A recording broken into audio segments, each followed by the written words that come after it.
Today's episode of Into the Van is presented by Podgo. Podgo is the easiest way for you to monetize your podcast, providing podcasters with a flat rate for ad space so you can always know how much you get when you include an ad from Podgo.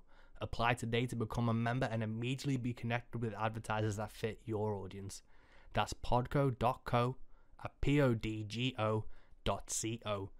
And be sure to add our podcast Into the Van in How Did You Hear About Podgo section of the application. Rogue Radio, where rogues come to hang. With Alex Tempest and Bob Lothian bringing you the best in classic and modern country music.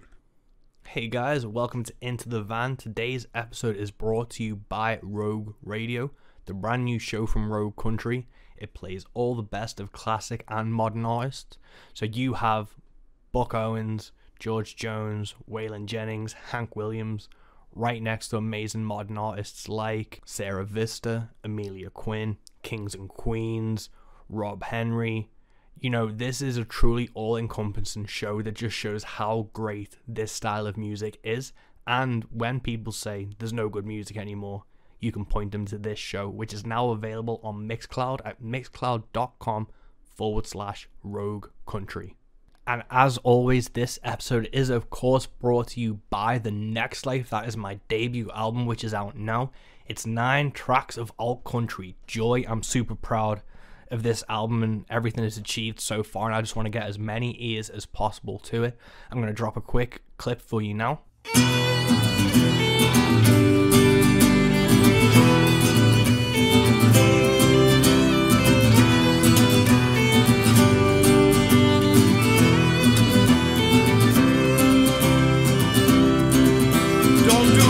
I've done, say a father to son, and let this worldly view grow. Do what you can and love what you do, for it's a long and lonely road. It's a long and lonely road. It's a long and lonely road.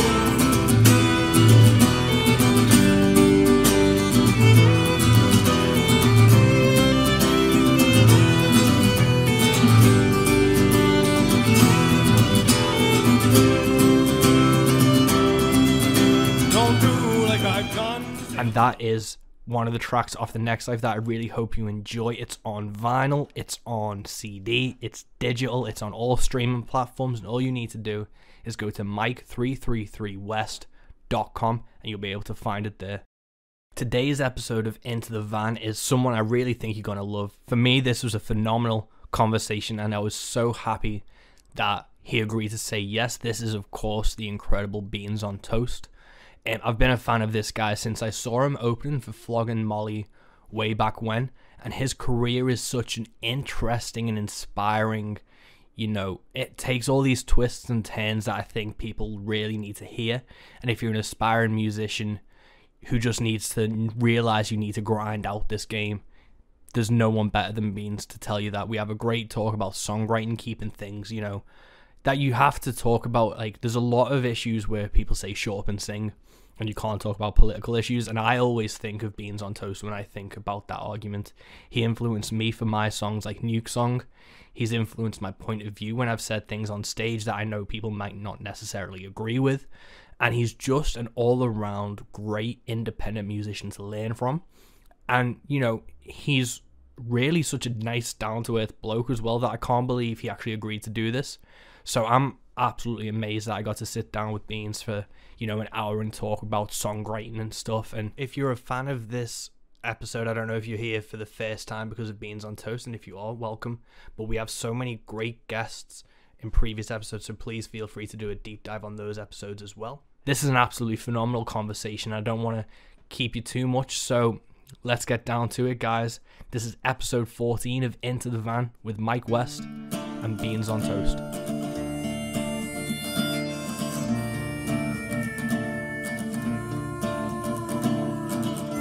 Welcome to Into the Van with me, Mike West.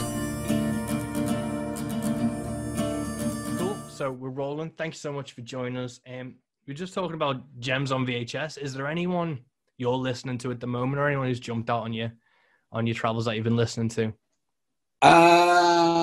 Well, there's a new Bright Eyes album out last week, so I've been going through that. Big Bright Eyes fan, but I mean, I've been listening to a lot of music during, this year more than ever. I think. But a lot of country stuff. A chap called Gabe Lee was really good. Tyler Childers and Casper Allen, who's my favourite from the kind of Gems on VHS lot. His sort of long-awaited album came out. I'd only really heard his stuff off that YouTube channel. He had nothing online at all. His album was out week before last. So yeah, it's a really weird. I don't know if it's a trend or it's just by what happens, but it seems to be all these people who have been on Gems and that Western AF channel. They seem to only really have that 1 or 2 videos out. Then you try and find them on Facebook, and it's like 300 likes or something, and you're like, how the fuck have these people not been either not just discovered yet, but how do they not have that presence? Yeah, but it shows just how underground these singer-songwriters are at the moment. Yeah, maybe they've spent their time working on their songs rather than their social media activity. Certainly sounds like it. Yeah, definitely. But what I wanted to talk to you was before, obviously when you agreed to do this, I got dead excited. So I went back and listened to your chat with Scroobius Pip on the Distraction Pieces, which was a couple of years ago now. Yeah. And I wanted to talk about, you said you were brought up on some of that older country stuff. What type of things were you listening to when you were younger? Like on the country aspect? I mean, I had my sort of musical youth was a mixture between my mum, who was like the kind of the Beatle maniac, and she pretty much listened to nothing but Beatles or Beatles affiliated stuff. And my dad, who was, a big country fan basically. And it was the 80s. So, our favourite act was Randy Travis, probably. So it was like proper cheesy. We wasn't really Garth Brooks fans in our house, but it was sort of that ilk, like 80s, big snare drums, stuff like that. But then at the same time, there was, John Prine, Guy Clark, and, the kind of the songwriting greats of country. But probably our sort of like the modern country of the 80s, probably a time that has sort of been forgotten for a reason, I would imagine. Even Johnny Cash went shit in the 80s. It is a really weird like period of time, because it just seems that like it only really seems that glam metal and like Bon Jovi kind of survived the 80s well. And it just all the 80s bands, all the kind of new romantics and stuff that was, I think it was like there was a lot of new technology on hand. And if you was kind of doing country music, you just applied the technology to that, thinking that, well, this is exciting, because no one had really heard it before. So stuff like that didn't date well, but didn't age well, sorry. But, there was plenty of great music that came out of the 80s at the same time. It seems the 80s for me, just because obviously I was born in the 90s, so I have no idea what I'm talking about really. But it seems to me that I was born in 1980, so me up until I was 10 years old. But it seems that a lot of the great 80s bands were the ones who kind of were formed and broke in that decade, and everyone before then had an adjustment period, like you were saying. It was like the technology, and it was really that, I think, was the biggest period of change, I think, for music up until that point. I guess because there was so many kind of like recording breakthroughs about what equipment was available. I'd put it like that. But who knows? Yeah. Well, what I wanted to, with that kind of upbringing on country and, with the Beatles, and I just saw a thing today, I don't know if you'll agree with it. If the Beatles are so great, how come they aren't on the Tony Hawk's Pro Skater 2 soundtrack? I'm sure they are. Apparently the internet says they're not, but with that but with that kind of background, has that been an influence on your writing and things? I know it's very folk and story. I don't really say it in public, but I'd like to think of myself as a country songwriter. I'm more often called folk, but it took me, a bit of sort of looking back and soul searching to realize that, I was writing, when I started writing the songs that are now performed as Beans on Toast, it was like there's songs with country songs. I mean, there's a lot of songs about drinking and, you know, getting fucked up.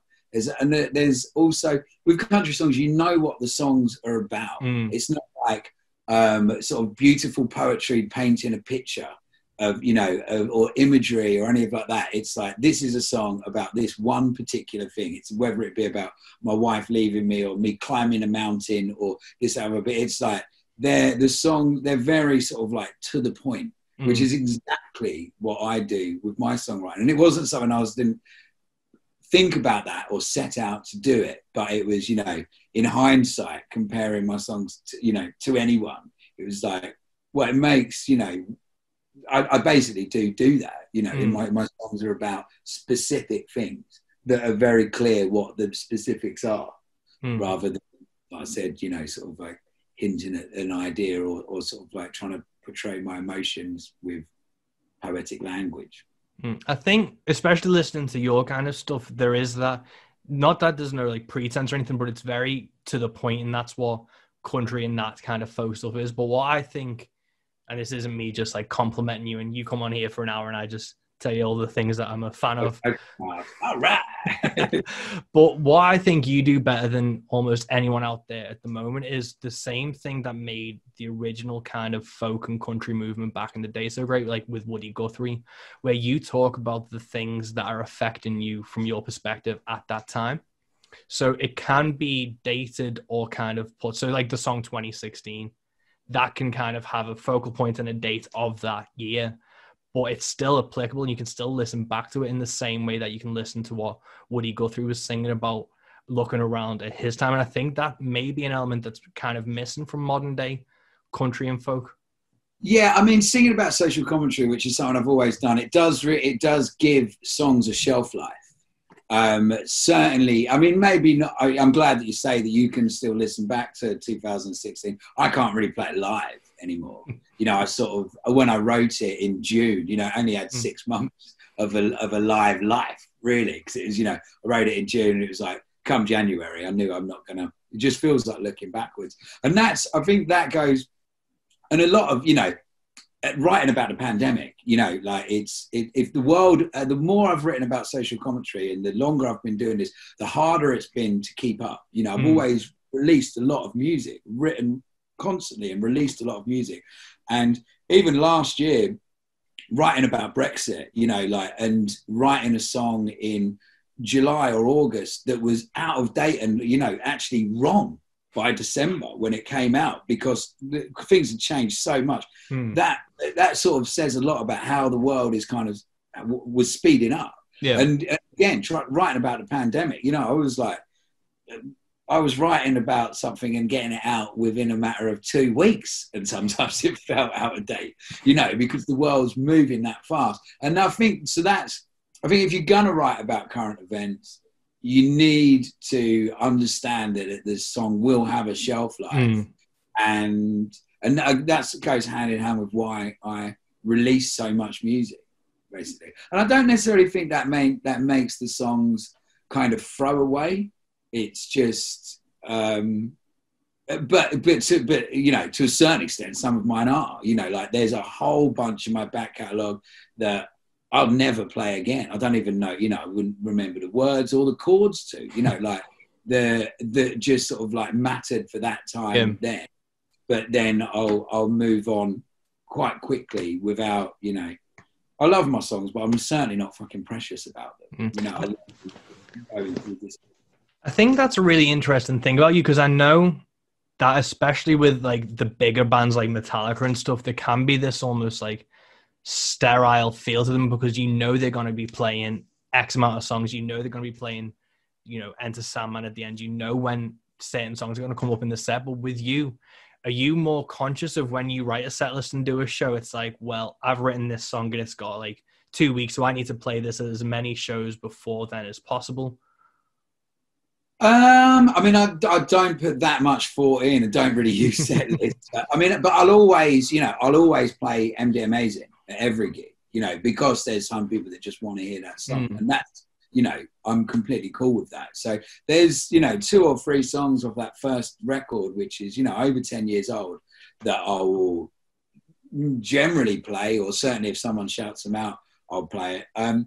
But at the same time, whatever song I've just finished will always get an airing. I mean, I struggle to, this year's been a bit different because there's been so few gigs, but I struggle to not play my songs before they're finished. Like, I'm just about to finish a song and I've got a gig, I'll say to myself, don't play the fucking song, you know, just don't do it. Just wait till you finished it and then you gig it. And then like halfway through the gig, I'm like, all right, who wants to hear a new song? It's not actually done, but I'll just, and sometimes that helps me kind of find out where the song's supposed to end or whatnot. But yeah, I mean, you know, it almost feels kind of redundant comparing what I do to what Metallica do. You know, it's obviously, we're on completely, you know, different ends of the kind of spectrum of what people want. But yeah, you know, I'll always, you know, I'll definitely play what people want to hear, rather than just being like, these are the new 5. I wouldn't open with 3 or 4 songs that I've just written. But I generally like opening with a brand new tune. I've got no qualms with that. And so I think that comes from, if I'm working on a song or I've just finished a song, that's at the forefront of my head. And since I step on stage, it's just like, I kind of need to, I'll never remember it if I play it halfway through the gig. So it's like, get up there, get that out, because it's still in this sort of fragile memory place. Get that out and then just sort of relax into the rest of the gig. Yeah. I've been kicking around this thought, and I don't know, I think you're probably one of the best people to talk to about, is with, you know, what I was just saying about kind of like designated set lists and things. Obviously you don't use one. I've been thinking of, do you know, like the stand-up comedy model, especially George Carlin, where he'd, you know, perform on tour doing this material, and then once he recorded it and it was actually like documented, he'd burn that entire hour of material and then had to write something new. I was wondering if a musician taking that approach would help creatively more and actually create a more interesting live show and more interesting songs, if they then, after recording an album, stopped performing those songs to a point. I don't think so. I mean, I love I love George Carlin, you know, and that's a great idea. It's kind of, you know, it's incredibly creative things to do. But I think the reality of what people go to a gig for is they want, you know, to hear the songs that they love, ideally as close to the recording as possible, really, because that song means something to them in life, and they want to feel them emotions, which, so kind of, it feels like you kind of robbing people of an experience a little bit, didn't it? I mean, with the kind of comedian thing, I remember, like, I can be repetitive, you know, on tours, because I talk a lot in between my songs, and on tours I can basically be telling the same gags, and there's something about it which feels a little rude. Like if you're telling the same joke night after night in between songs, or introducing the song in the same manner, there was a part of me that was like, because it feels spontaneous, but, you know, like ultimately it's kind of scripted, and it doesn't feel or look it. And I was like, in my head, sort of wrestling with that thought, am I, you know, sort of mistreating the audience in any way? And I was with a good friend of mine who actually is called Mike West, who's an American guy from a band called Truck Stop Honeymoon, who, and he's a big storyteller on stage as well. And we toured together, and he, you know, again, he sort of runs through his kind of script, and he sort of compared that to comedians. He was like, the thing is about musicians, people do want to hear the songs that they know, and they want to hear them in a way that they, you know, that is familiar to them. And, you know, and telling some jokes in between is nothing in comparison to, you know, a stand-up comedian that ultimately doesn't, you know, no one wants to hear the same joke twice. Like, people do want to hear that fresh, and they're ultimately touring, doing the same jokes every night, bang, bang, bang, and making it feel spontaneous. And once he sort of mentioned that, I was like, you know, he's right. You know, there is, and it is still, I mean, it's never scripted, my gigs, but there's just, you know, like the same old story comes out. But once I kind of got my head around that bit, I felt a little bit more at ease. Yeah.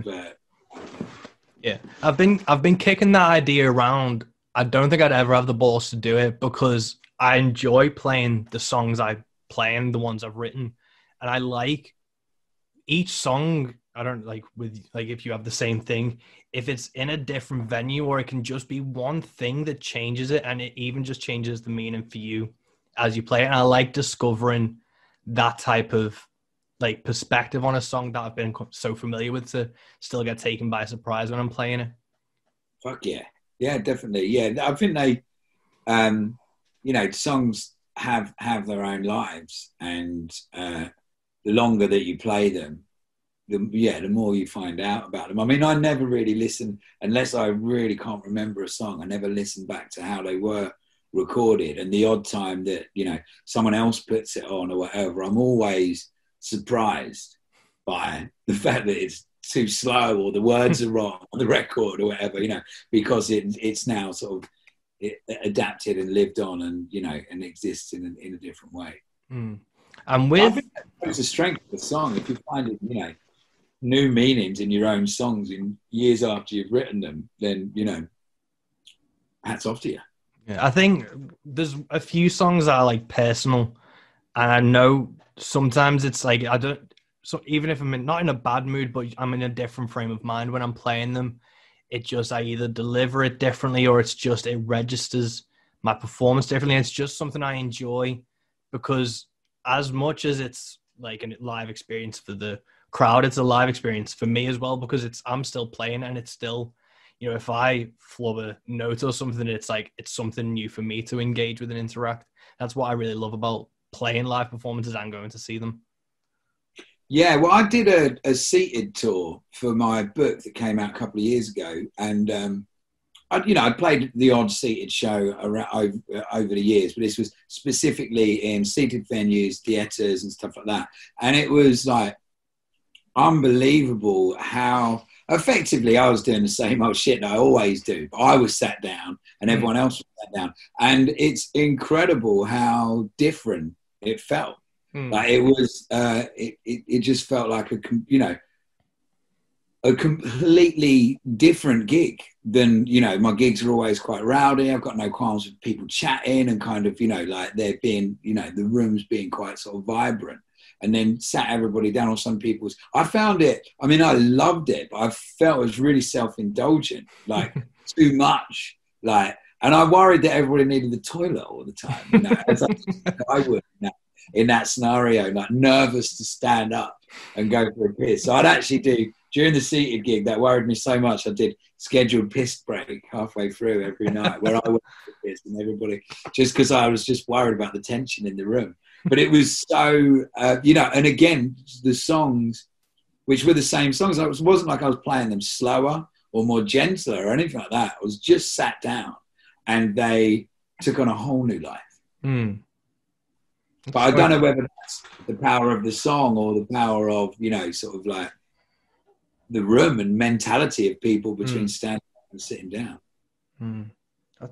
It's such an interesting thing. I know it is with people even sitting up or standing down. It can completely change the like vibrance of the room and stuff. But with your songs, like, do you have a process, especially with the like commentary songs and the ones that are quite current? Do you have a process with that? Because I assume it has to have a quick turnaround time. So what is like a process for a recent song like? For writing? I mean, my writing has always been the same. As long as I'm in a room where I feel like no one can hear me, and so privacy, I guess, just privacy and weed, basically. Smoke a couple of cigarettes and just sit. I feel like I would never sit at home and play my old songs or rehearse, and I don't really know how to play other people's songs on guitar, like maybe a few John Prine songs, but I wouldn't really sit around and do that.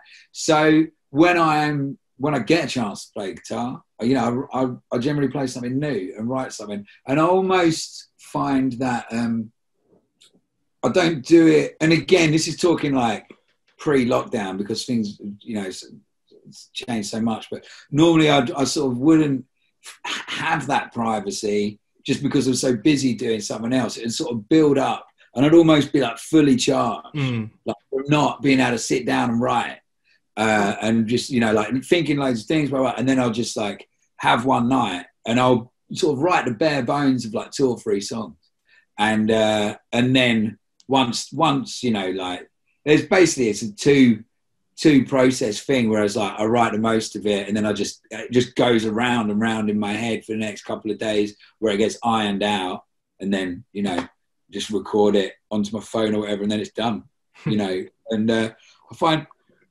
one of my favorite songs I write about pen and paper.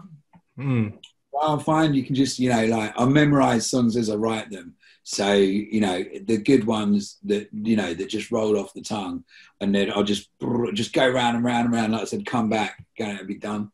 I never, like, it's full moon tonight, isn't it? Like, I always like, I like writing around like lunar cycles as well. Like, I found it sort of, it sort of caught me out a few times. Like I'd sort of be like just finishing. I'd been having a great night, like again, like sort of deep in the middle of this song, and then I'd go outside and it'd be like, fuck, there's a full moon. And it caught me a few times that I sort of, and I've always had a bit of a thing for the moon and shit like that, but like because of that, I sort of started paying more attention to it, and as usual with them things, the more you sort of tune into it. So, and again, you know, like now that I've just, you know, for this year I've had so much time at home, you know, I was sitting where it's like full moon tomorrow, and purposely, you know, like get the guitar out and sort of go then. But yeah, that's, you know, if there is a process, is that. But I think at the same time, I'm always writing. So that is the process, really. And with stuff like 2016, was there an initial line or anything, if you can remember, that was the first kind of building block for that song, or something that kicked it off? I think the kind of songs come as, because going back to the kind of country thing where it's like the songs being definitely about something, I think the song is almost written the minute that I have the idea. It's like, that'll be and you know, out on the piss, I'm a nightmare, because someone says, well, someone makes a comment about something and I'm like, oh, that'll be a song, you know, you can write a song about that. And I sort of see songs everywhere, like in what people say and things that happen. It's like, oh, I could do a song about that, blah, blah. So it's like constantly like that, and some of them stick and some of them don't. I sometimes wake up in the morning knowing that I had a good idea, you know, there was something I talk about. I can't remember for the life of me what it was. But I think once it's like, what comes is the concept, and actually, and turning the concept into, you know, a free chord ditty is, I mean, I don't want to say easy, but yeah, you know, I find it quite easy. In fact, it's more than easy, really hugely enjoyable, is what I'd say. You know, I really, really enjoy the process. I see it as a kind of magic as well. It's just like creating something out of nothing.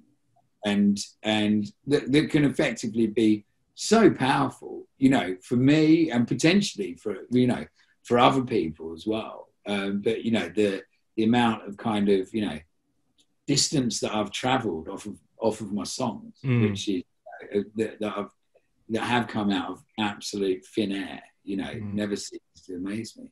Yeah, I kind of believe, like, I'm not Buddhist, but I enjoy their text. And there's a guy called Thich Nhat Hanh who wrote No Death, No Fear.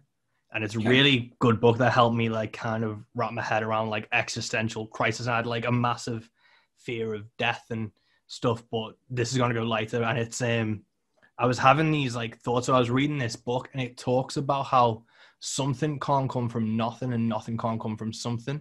And I kind of thought with songwriting, that's the kind of same thing. And I think talking to yourself and talking to other songwriters, it's like, it's kind of pulled out of thin air, but it's everything. And it's like, even if it's like a lunar cycle, everything kind of has to line up for this song to manifest itself, from, you know, this snippet of a conversation you had to remembering that a chord might fit somewhere, and it all kind of funnels down. And then you have this, like, just moment of clarity where this song forms. And I think, again, it's such an enjoyable and indescribable feeling. I think if you haven't written songs, and I've been speaking to a lot of my friends who are musicians, and they in lockdown have been putting pressure on themselves to write and stuff. And I'm like, are you having fun though? And if they say no, I'm like, then don't play your guitar. Don't write a song. You have to be enjoying what you're doing to get. Yeah, I think there's an art into being able to open the door to the art, basically. You know, it goes across the board in you know, getting in there. You know, as much as, because I've got no problem with, you know, writing a song to a deadline or anything like that, but it's mainly because I've been doing it for so long. I don't feel that, oh, nothing's going to come sort of thing, you know. But I think the mindset of any creative outlet is hugely important, you know, because you need to, I don't know, it's a mixture of kind of, yeah, feeling sort of confident but not pressured, basically, and, you know, and honest. And, well, I mean, you know, I think the world could all do with feeling a bit less pressured and a bit more confident. But yeah, I've always just really loved it. I think that, and there's, you know, there's a kind of joy that comes with, you know, knowing that you've written a song that you really like as well, that will, you know, keep me floating around for days, you know, like with the song just in my head, and just, you know, knowing that I got another one. Yeah, and that's probably why when you play it live, it's like you need to get it out straight away to kind of be like, look what I've got, and try and like, because you are excited about it and you want to show people. Exactly that. But I first met you at a Flog and Molly gig. I can't even remember the year of it now. It was in the Manchester Academy too. So I think it may have been 2013 or so. Yeah. But when did you start as a solo act, or as, you know, Beans on Toast? My first album came out in 2009, and I reckon I was playing for like maybe 2 or 3 years before that. I'd always written songs. I played in a grunge band as a kid, 6, and we moved to London from Essex when I was 19, and then the band sort of fell apart, and from the moving down, I'd sort of learned that how to promote a band aspect, and basically got club promotion. So I started running like indie clubs and putting on parties in pubs and stuff like that with the drummer from the band, and stopped releasing music or performing live as such, but was always writing. And then them songs that I wrote sort of turned into Beans on Toast. At the time I was living and kind of running, as a very loose word, a pub on Holloway Road called Nambucca. And I kind of started playing there more like when a band didn't show up, or I'd be the compere and stuff like that, and just to get the night going, I'd get my guitar out, and just, it sort of started from there, and it never really. And then also at the same time, I was going to a lot of festivals at the time, and kind of, you know, just breaking or blagging it in, and started getting, at the same time as that, I started playing sort of like open micy type stages at some of the bigger festivals. And then just the two things sort of both happened. Just one gig led to another, basically. I'd play one gig at a festival and get offered, you know, another gig at a different festival. And I just said yes to everything. And then I got offered, you know, I used to play in London like maybe 3 or 4 nights a week. Really? Old Queen's Head or Nambucca or fucking hell, other venues that names are escaping me now. I just had like the Abbey Tavern in Kentish Town. Just had loads of regular gigs with mates, and then at weekends I started getting more and more sort of festival shows coming. And it was just, I never really pushed it on anybody. At the time I was quite plugged into a wider circle. I was like managing quite a big indie band and running a big like club night. So it was all just a party, basically. And I was just like, just playing guitar and just jumping up when it was appropriate. And because I was so plugged into, you know, this kind of London live music scene, just got a lot of bookings. And I never asked for a gig, I don't think, for the first years. Yeah, I didn't ask anybody, you know, just sort of like, just said yes to everything that was offered. And then I did the Frank Turner tour. So Frank Turner used to play at Nambucca a lot. We were good pals, and he went off and came back. This kind of, you know, like things started exploding, and he took me on his first sort of headline tour. And then his manager and record label at the time, Extra Mile Recordings, Charlie, basically said, look, would you want to put an album out because you're going on tour, and, you know, it's worth it just for that. At the time, I was just I hadn't recorded any music, and it wasn't really about that. And so I counted, and I had 49 songs. So I wrote another song and then just recorded all 50 of them and put out my first album. But specifically for that tour, really, that was the idea. It was to fund the tour, supporting Frank. And yeah, and then it just, you know, a year later, it was like, fuck it, let's do another record, you know, and then now it's 12 years later. That's such an interesting path, because I know, like, obviously I'm up Liverpool way. So that London scene, was that still present? Obviously lockdowns kind of cancelled that, but has that London scene always been like throughout it? Like, well, I've nothing to do with it anymore, but in my, you know, I'm nearly 40 years old now, you know, this is, you know, I hope so. And I'm sure it is, but I can't really talk for the youth of today. But certainly back then, yeah, man. I mean, you know, Nambucca was it was incredible musicians, you know, like that went on to be superstars. You know, that seeing them in the pub, it was, you know, be it, you know, Florence and the Machine, for example. You know, I see her standing, singing solo, banging her foot on the stage and just singing a cappella.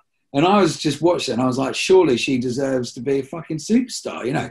Listen to her, look at her, like everything about it's just, you know, and at the time, it was just like, seeing it happen makes me feel fucking amazing, you know, because it's like, it's, you know, like you can't be that good just in a small pub, banging your foot on stage, you know, and you know, it was just mates, and it was just doing it. But I was like, this is good, you know, like, and a lot of the bands from around that time, you know, like went on to be worldwide superstars, and it felt, you know, because, you know, and you can kind of see, it's easy to say it now in hindsight, you know, there was a lot of bands that I thought were amazing that perhaps didn't, but, you know, like it was, you know, it was a wonderful thing to be part of in your 20s, you know, fucking off your head, running pub nights and watching incredible musicians and kind of like, and seeing it all go well. But it was definitely like being so plugged into that, not as a musician, but just as a mate, you know, fucking helped me. That's really been the kind of key to me being able to do what I do. You know, even like Ben Lovett from Mumford & Sons recording my last album in the Church Studios for nothing, you know, one of the best studios in London, because he's a mate and he recorded the first album, and it was like, now he's in a massive band. He's like, fuck it, sneak in. Just come in on the band recording, that Mumford were doing their album, and he was like, just come in on the weekend and we'll just make an album. It was like, and that's because of, you know, hookups from back in the day. So it's still that kind of, the scene that was still lit is very much alive in what I do today. But I can't speak for, you know, what the 20-year-olds are doing in North London. That's such an interesting like perspective and things. And obviously I think time will afford you to look back on that and, you know, make more distinctions to be like, oh, that was when this kind of music and this kind of scene and all these people were being creative and being noticed for it. And that's, I think, something that's kind of not forgotten about, but kind of with all the grassroots venues battles, especially at the moment that happened, it's a lot that kind of gets missed out or ignored for where these bands come from. Because obviously with X Factor, Voice or whatever, there's that avenue which is highlighted the most. But, you know, Florence and Machine was in pubs like way back when, and those pubs and those venues still need to be there for the next generation to come up through. Yeah, of course, you know, and I don't think, you know, like that TV singing contest shit, anybody really, you know, it doesn't really, no one gives a shit about that anymore, do they? Like, it's got people, I mean, it obviously serves a purpose, but people know now that it doesn't really have any integrity.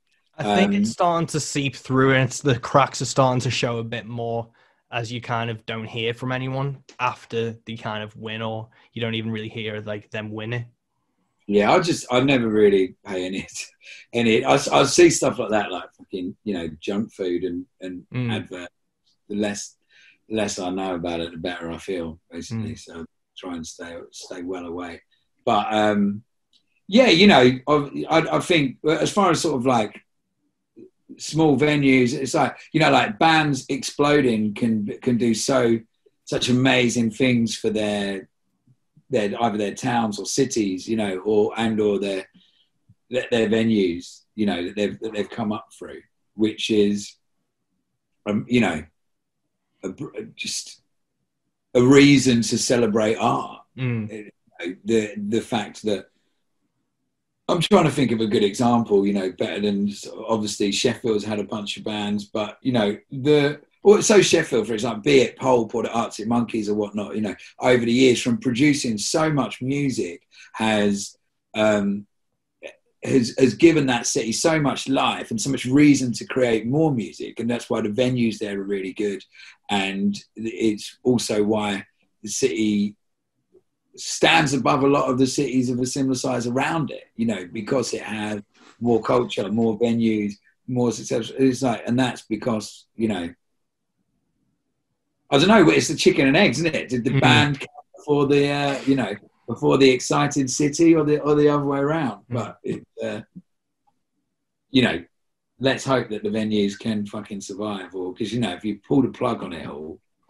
Saying that, I'm so glad we're not talking about the pandemic. I must say, I feel like I've talked enough about that. It's nice to just sort of like step outside of it for a second. Yeah, I've kind of been conscious about, like, this podcast started in March, and I recorded the first episode with Sean James on his last gig before like everything got pulled because of COVID, and we talked about it briefly on that, and I've had a bit of a chat, but I try and keep the COVID and pandemic talk to before I hit record, because I don't want this to become like a that puts a time limit on it as well. I don't want it to be like the Samuel Pepys fucking diary of like the Plague of London. I don't want it to be like a catalogue of the pandemic. Plus, if anything it needs at the moment, it's probably less opinions on it, isn't it? So we'll stick to what we know a little bit more about, maybe. Yeah, but it has been a conscious effort to not make this a doom and gloom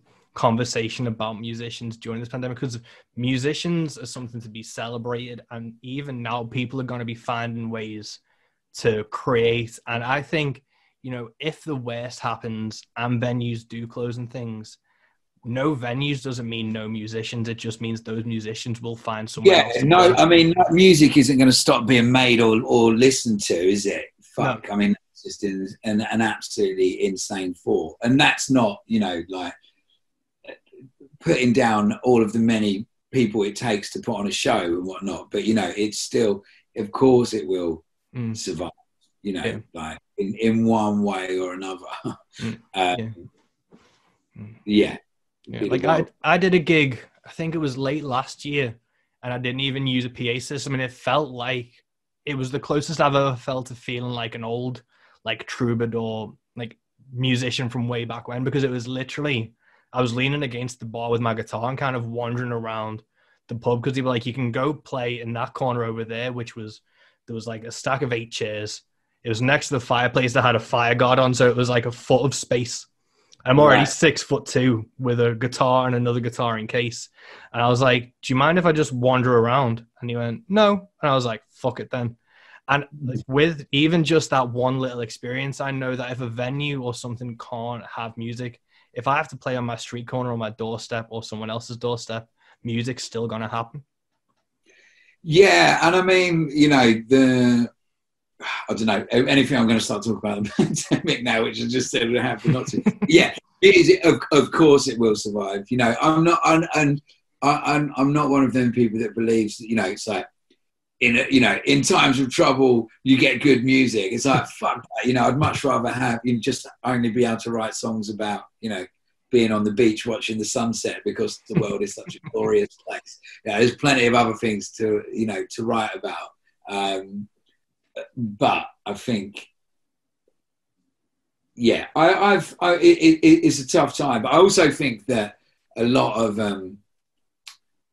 people have realised how much they need it as well. And I think as and when it is safe to come out, people will come out with a new first. I believe the same with nature as well. I think that something about locking people away is that they've sort of like realised how much they need, you know, nature, be it a park or a river or, you know, a coastline or whatever. But we've been denied a lot of our sort of like human instincts. And I think that when, you know, when we get them back, when it's safe to have them back, we'll take them with a new first. And hopefully that will be for the better, you know, maybe reclaim some of the places that's, you know, some of the nature that's been locked away from us, and maybe, you know, like make music more accessible.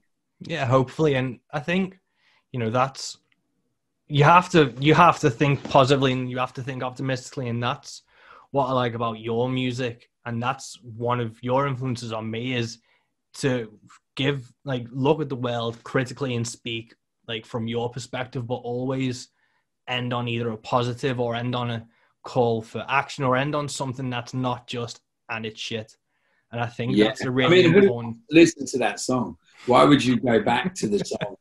Unless it's like, this is my, you know, like a heartbreak song and this is my personal tragedy, and maybe you can tap into that. But like, it's, if it, you know, if the story of the song is you're fucked, no one's really going to enjoy it, no matter how good the wordplay is or however good the chords might be. You know, like I mean, that's also not how I feel, but I think that, if you can do it, if you can pass anything off in a song, then it's got to be on a positive note, I'd say. Yeah, I remember I've stopped watching a lot of like TV and things. Like, I remember everyone raves about Black Mirror, and I watched the first few seasons, and then it was just getting too bleak, and I was like, it's so well done. Self-fulfilling prophecy at some point as well, isn't it? I mean, I love Black Mirror, so maybe that sort of takes back what I just said. But the thing is, I don't think I'd watch them twice. You know, I think with a song, you want a song that you can go back to. Yeah, that's the thing. I was watching them and I was like, so they lose at the end, or this happens and then the world just carries on turning, which is like probably a more realistic, at least in this time. But it's like, it's not what I want to have as the message for like art and things. And I was like, even just thinking about other TV shows and all the kind of heroes or main characters weren't likable or good characters. So I was like, I just need to do something that's more positive, and that's been something I've really been trying to focus on. Get on the rom-coms. I mean, there's not many Hollywood movies that don't end happy. But the few that, what's it, Requiem for a Dream? That is a film that starts sad and just gets sadder and sadder. And fuck, man. I mean, you watch it and it's just like, it's horrible. You know, it's an incredible piece of, you know, film. But it's, you know, devastating to watch. And I watched the new, there's another film that does a similar thing. But, you know, there's a reason that films have that little kick at the end to send you on your way. Because otherwise, you know, like, what's the fucking point of just making everybody feel more miserable than it might be? Yeah, and I think as a musician, you don't want to end a gig like that because, you know, you don't want them walking out the door miserable. Hard-earned money. I mean, sometimes, if anything, I feel guilty that if people have come to watch us play, and it's, you know, a lot of people look to music as a form of escape, you know, from the everyday or from the troubles of the world, and then they come to my gig and they get it all fucking thrown back in their face. I feel like, oh man, you know, like, well, shut up, man, just think about something nice. But you know, I suppose the sort of perfect gig, you come in and forget about everything, you know, and just sort of like, and just be fully entertained and leave on a massive high. And that's only going to do better for the world. You know, if you can bring 100 or, you know, 1,000 people into a room and them leave feeling better about themselves and the world, then fuck, that's a win. You know, they can only go on and, you know, whether it lasts an hour or a lifetime, you know, it might sort of go on, and that good feeling, that goodwill can be sort of passed on. Yeah, definitely. And it's definitely like a pay it forward thing. But with that in mind and the type of songs you write about, are you ever conscious or aware of, you know, there's always that divide between, you know, shut up and sing as a musician and keeping politics and worldviews out of it. And obviously you have a lot of social commentary songs, a lot of like not like critical songs, and you have songs that kind of highlight issues. Are you ever reticent about putting those type of songs out, or do you think that's, from your perspective, it's what I do. Fuck, like, it's too late for that, you know. I think, and people that listen to my music, that's what they're expecting, you know. Like, no, you know, the more fucked up the world gets, the more I've got to write about. Unfortunately, was that a hard one for core fan base and a perspective to have? Was that something difficult in the beginning, or was it with that festival and, you know, that kind of attitude, was that kind of embraced early on? Yeah, I mean, again, it's what I've always done. So I think certainly maybe when I started off, there was a lot more kind of like songs about drugs. And, you know, and that was, you know, singing about getting hammered at a festival to a bunch of people hammered at a festival is, you know. Yeah, it's a slam dunk. Yeah, exactly. That works. But I mean, it's the only thing I know how to do. And it's what I've always done. And of course, I know there's people out there. I've always known it's not for everyone as well, you know.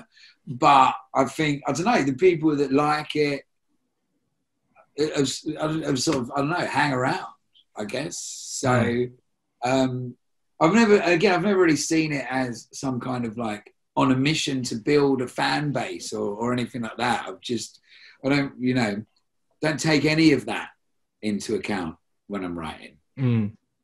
It's just all. You need to get that message across, and that it's all I know how to do. So I just do it the only way I know how. And I'd like to think it's got better the more I've done it, as you know, as it is with most things in life.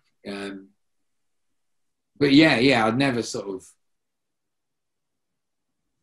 question, you know, what's good. Like I said, that's what I do. It's not like, oh, you can't talk about this or you can't talk about that. If anything, it's like, fucking, you know, talk about it quickly. Talk about it fast. No, that's the best way to be. And with, you know, Beans on Toast being the moniker and stuff, do you think as a solo act, and obviously you have band members come in with, like, I think, does Ten Sheds play drums with you? Piano, and he plays on your band, and you get musicians in. Has Beans on Toast been helpful as a name for, you know, playing in as a solo artist and stuff? Because I kind of think, you know, there's artists like the White Buffalo and Amigo the Devil and Beans on Toast that have this name that doesn't necessarily imply a solo act. So do you think that helped at all, like, early on, or? Yeah, I don't know. I mean, I think the name's probably helped and hindered in equal measures. You know, I've had to explain it a lot more than I ever dreamed I would when I come up with it. I think initially I was probably the name for a band, and then I just started doing it solo before I sorted that out. And, you know, it can, sometimes it's me, sometimes it's a band, sometimes it's a duo.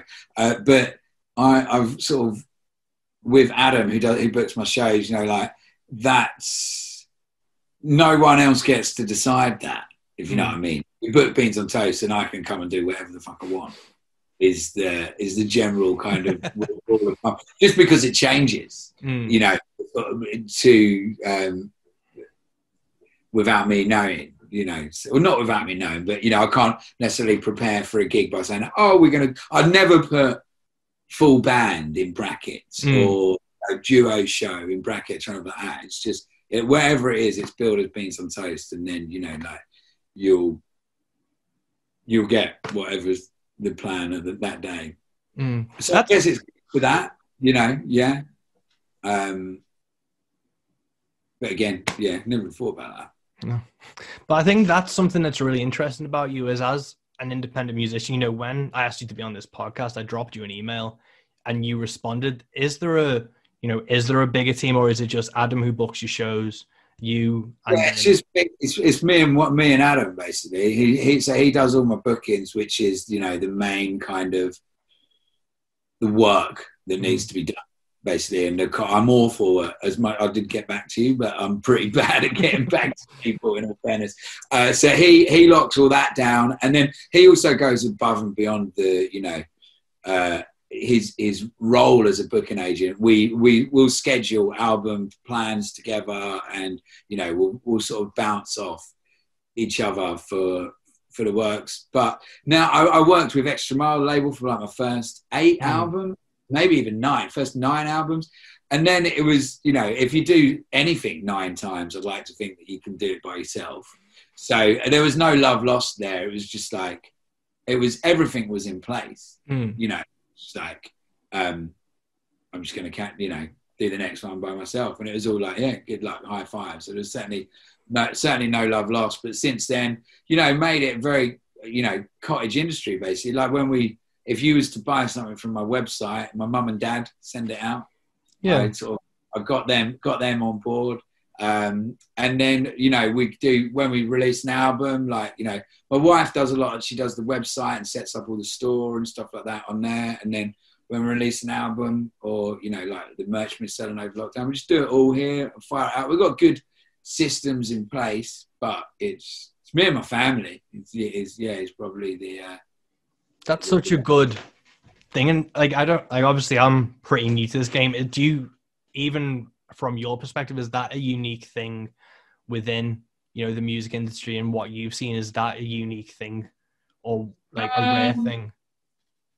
I mean, no, not really. I think a lot of artists will sort out their own merch up to a point. I mean, most of the merch we do, we sort of sign, and then it's just like, and it's just, I've never been afraid of work. To be honest, I worked in factories for a long time. So there's something about packaging and sending out merch.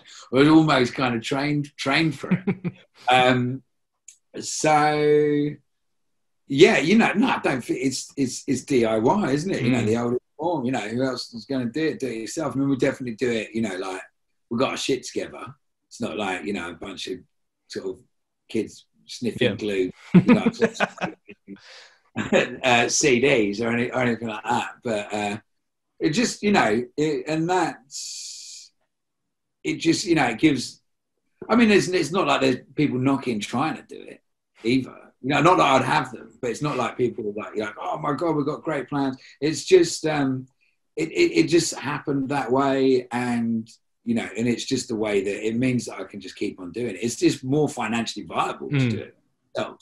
It's like we have to do it, so we pay someone else to do it, basically. Yeah, that is the thing. Obviously, it's like the cost and stuff, but I remember even from the first EP I released recently, or 2 years ago, and it was me and my girlfriend with like the stack of copies, and like I was signing them, she was folding them, and then we were posting them. And with like a new album and stuff, there's something really like humbling, and like with like I've just had an album launch and I was getting all these orders ready. I had to take a minute to try and like recompose myself, because I was like, holy fuck, I get to do this. And obviously with you getting to share with your family, that must just be such a great moment to share in as well as the music and stuff. We're all fucking stressed. I'm trying to remember that when I'm like moaning about like, where the fuck we're all gonna go out late, and blah, blah, blah. It's like it's a bit more. It's a bit more. I mean, it is nice, of course it is, but yeah, I mean, we have. It can be pretty stressful. I mean, my wife deserves a lot more credit than she's getting as well. She's like almost devised secret ways of.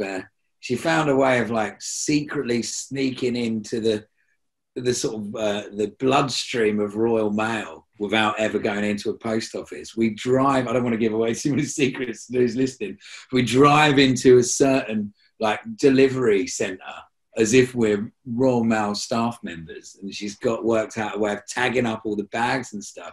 So we just kind of like throw them out into like the middle of the postal service and then just get out of there, and they arrive so quickly. It's like, and I don't know how Lizzie created it, but it's kind of terrifying. But yeah, well, like I said, we have our systems in place, and it's just from just from doing it. Yeah, from years of experience. Yeah. That's such, like, you're one of the people I've been really interested in talking to, because it has been such a DIY ethos to it, but it's never been, you know, you talked about this in a previous podcast, but you've never, not that you haven't wanted to climb or play the massive shows, but you've never wanted to exceed or like reach beyond like what you can actually have. And I think that plays to like a real strength of musicians and to yourself to show the longevity of your career and things.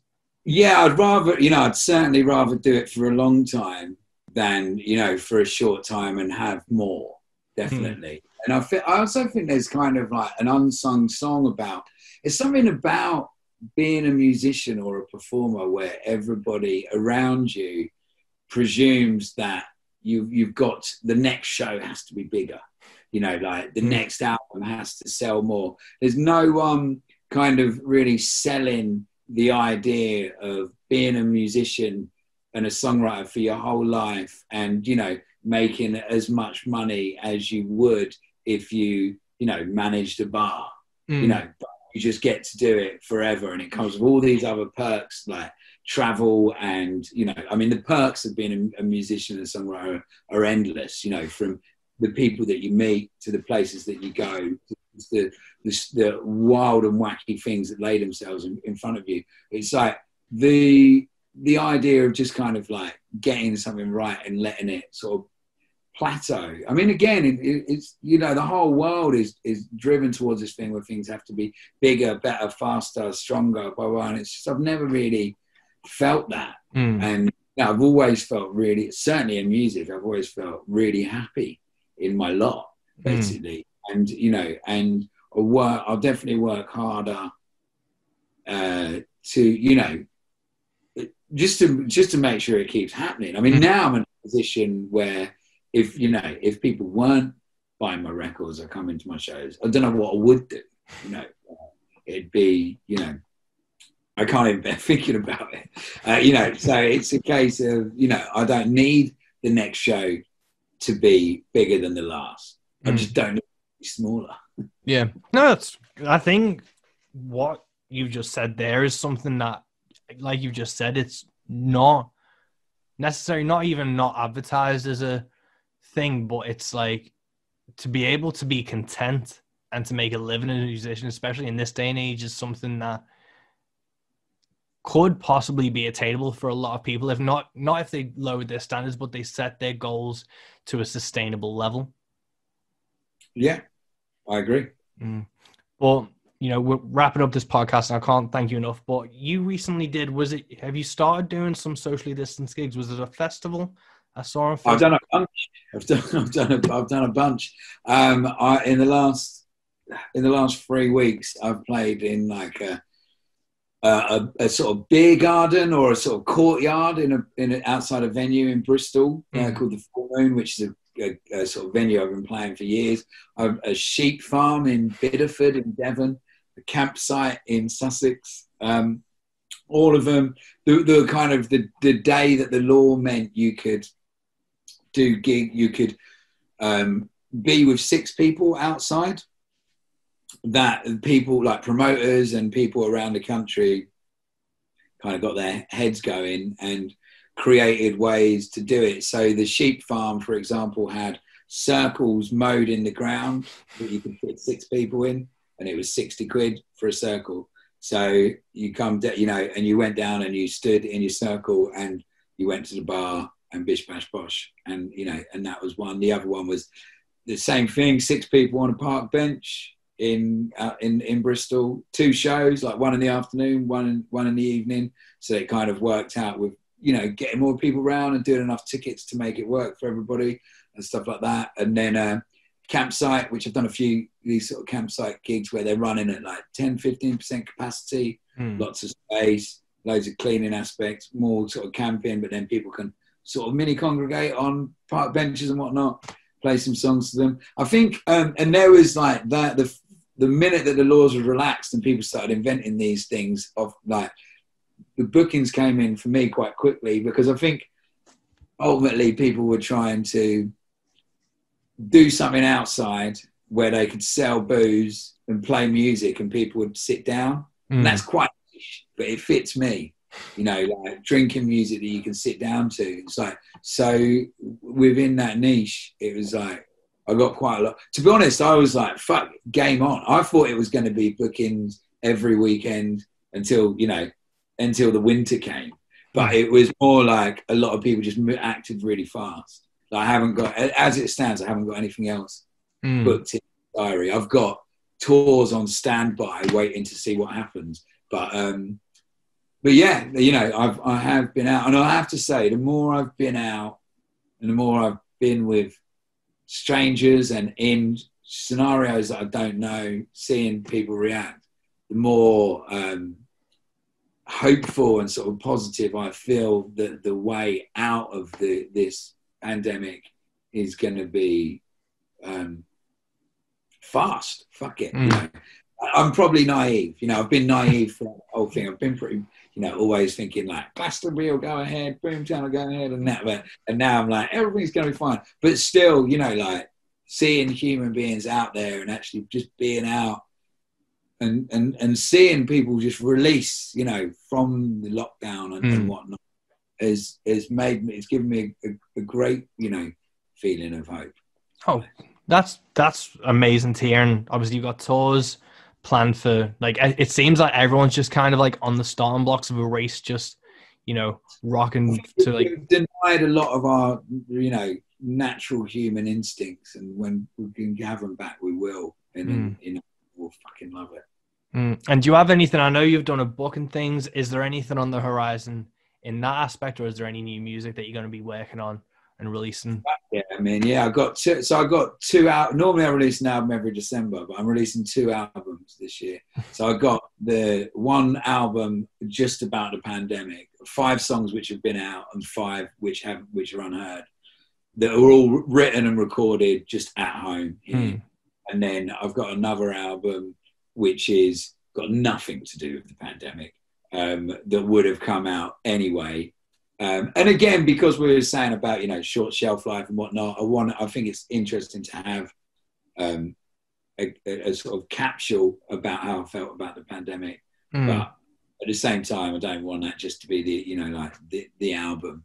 So the other album, which I was always planning to sort of write and release, it will come out on my 40th birthday, and it's more of a kind of a sort of whimsical autobiographical album, like looking back. There's a song about my teacher from school, a song about like being 10 years old at a village disco, and songs about, you know, my 20s in Camden and stuff like that. So I sort of, looking back, and quite a personal record as well. So they'll both come out side by side. Was that autobiographical one, was that harder to write, or was that something that was a cathartic experience for you? Like, yeah, I actually wrote it. I wrote it before all this shit was going down. I did think I was going to expand on it, but I wrote it really quickly. I always find that I generally finish my records about initially about to, you know, send these records into mixing and mastering and stuff. But they always find that finishing a record, the bit between finishing a record and releasing one, is generally when I write a lot. Because it's the kind of limbo where you're not supposed to write then. You're supposed to be thinking about the new record. So I actually, I wrote most of the non-pandemic album, and was intending to expand on that. I think it's going to be 9 or 10 tracks, but I probably would have been more like 15. But then when the pandemic hit, I didn't really feel like musically going down this sort of like, it just felt pointless to write songs about me being a teenager or whatever. It was like, fuck that. So I was sort of more concentrated on the sort of matters at hand. So generally and I think it's just good to separate them. And there'll be musically, one of them's, you know, like full band, big production, you know, a record, and the other's just me whinging about 2020. Well, I can't wait to hear both. I'm going to let you go because, you know, we've hit the hour mark now, and, you know, I can't thank you enough for your time. Like I said, I'm a lovely huge fan. And I'm glad we didn't just talk about the pandemic as well. I thought that was what I was going to do. So talk about songwriting is always lovely. Yeah, well, thank you so much. Hopefully I'll get to catch you if you're ever in Liverpool again. We'll get to sit down and do part 2 of this. But thanks so much, Jay. Let's do it. And there you have it, folks. That's episode 14 of Into the Van, Into the Bag. I wonder how many of you guys actually listen to this end part after the podcast and the interesting bits gone, but if you've stuck around, I really appreciate that. Yeah, go listen to Rogue Radio, go listen to The Next Life, go listen to fucking Beans on Toast. He's such a fucking brilliant artist. I'm such a fan of his, and the music he creates is such, like I say in this podcast, he's one of the few folk singers or country singers or even musicians who truly, I think, embodies what a modern folk singer is by singing about what's happening around them as it happens. I think very few people do it as well as Beans. So go listen to his music. Go back and listen to the episodes of Into the Van. Go listen to other podcasts that Beans has been on. Yeah, just keep supporting live music and podcasting and music and creative people. And, you know, just have fun with it as well, guys, for fuck's sake. If there's anything you need to be doing, it's to have fun. So, until next time, take care.